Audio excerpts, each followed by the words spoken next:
Salut tout le monde, aujourd'hui juste vidéo, on fait le tour d'un R631 type B dans mon secteur que j'ai déjà fait en vidéo il y a assez longtemps sur mon ancienne chaîne et je vais vous refaire un tour avec quelques plans avec de la musique, ça va être assez rapide histoire de vous montrer un peu les inscriptions et ce qu'il y a de joli à voir.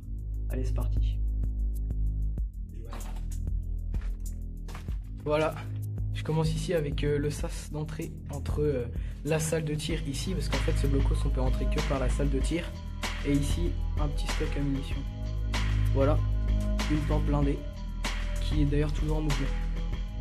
Hop. Comme vous le voyez ici. Une fois arrivé dans la salle de repos, on peut voir que les aérations ont été démontées. Celle-ci a été sciée, comme on le voit ici. Elle n'est pas tombée naturellement, sûrement des gens qui ont voulu récupérer pour la ferraille, mais qui sont jamais revenus. Voilà la sortie de secours ici qui a été bouchée par des roches. Vous voyez que ça s'est écroulé au fond.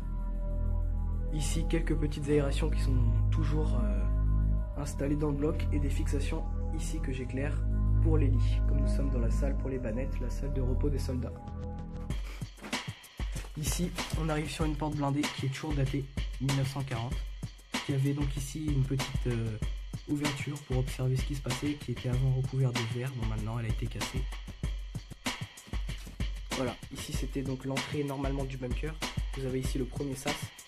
Et avec donc une caponnière de surveillance. Comme vous voyez ici, la porte supérieure est bloquée. Vous avez ici le premier sas, ici l'entrée naturelle donc du bunker, et ici la caponnière de surveillance qui était sûrement armée d'une MG42 ou MG34.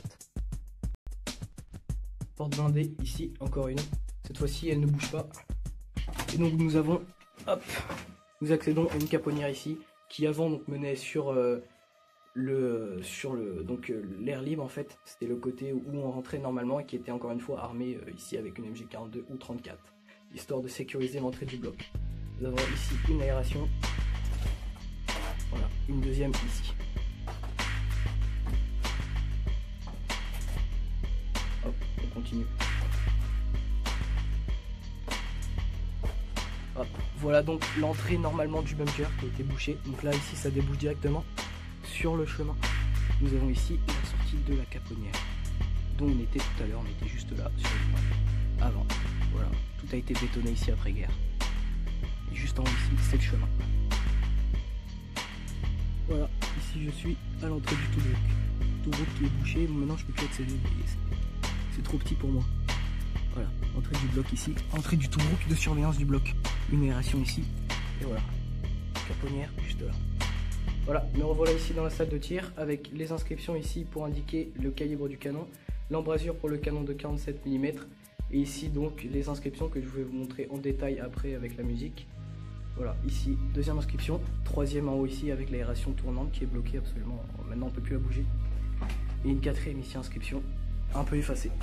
Vous avez ici l'emplacement d'une aération qui mène toujours donc à la terre ferme.